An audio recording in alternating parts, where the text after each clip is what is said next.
Hello friend, मैं नीलू लोक गायिका गीत अपने यूट्यूब चैनल पे आप सभी दर्शकों का स्वागत करती हूँ। और मैं जा रही हूँ एक मस्त मजेदार बेटी विवाह गीत गाने। आप लोग को जरूर पसंद आएगा और मेरे वीडियो को लाइक सब्सक्राइब करना। राधे राधे दोस्त, राम राम। पाँच ही पेड़ा बाबा बगिया लगवाना, बगिया में बैठे रखवार।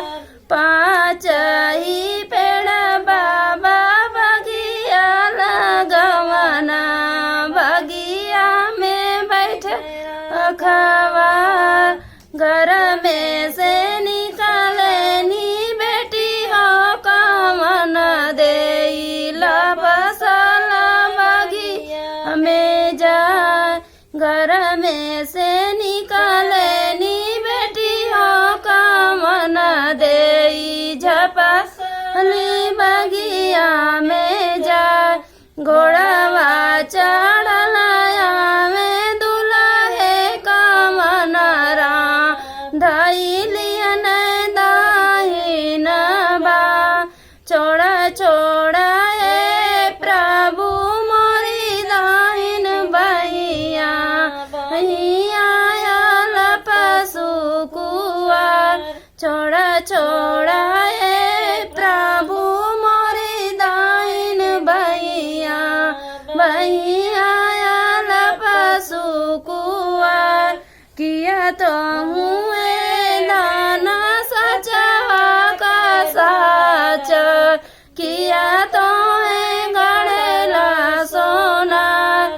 किया तो हुए दाना सचवा का साच, किया तो है गढ़ेला सोनार। नहीं हम प्रभु सचवा के साच, नहीं हमें गढ़ेला सोनार। माता को सिला दे के कोखिया जनमली, भैलिया पशु कुआर। माता को सिला दे के कोखिया जनमली, भैलिया पशु कुआर। पाँच ही पेड़ा चाचा बगिया लगवाना, बगिया में बैठे रखवार। पाँच ही पेड़ा चाचा बगिया लगवाना, बगिया में बैठे रखवार। घर में से निसरे नी बेटी हो कमन दे फसल बगिया में जाए। घोड़वा चढ़लाया में दुल्हे कमन धैलियन दाहिन बा। छोड़ा छोड़ा है प्रभु मोरी दाहिन बहिया, बहिया पशु कुआर। किया तो हुए दाना सचवा के साच, किया तो है गढ़ेला सोना। नहीं हम प्रभु सचवा के साच, नहीं हमें गढ़ेला सोना।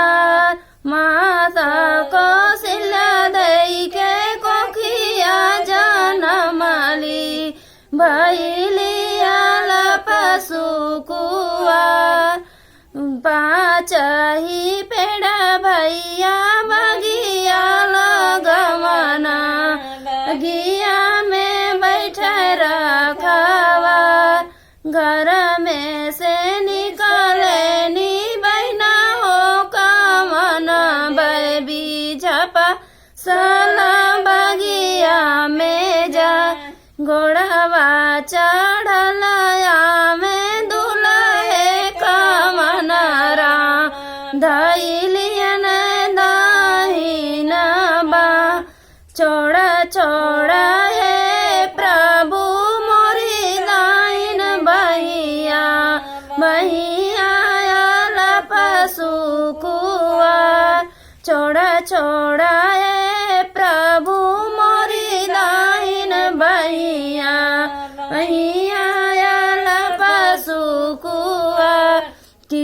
तो हुए दान सचवा का साच किया तो है गढ़ेला सोना नहीं हम है प्रभु सचवा के साच नहीं हमें गढ़ेला सोना माता कौशल्या दे के कोखिया जनमली भई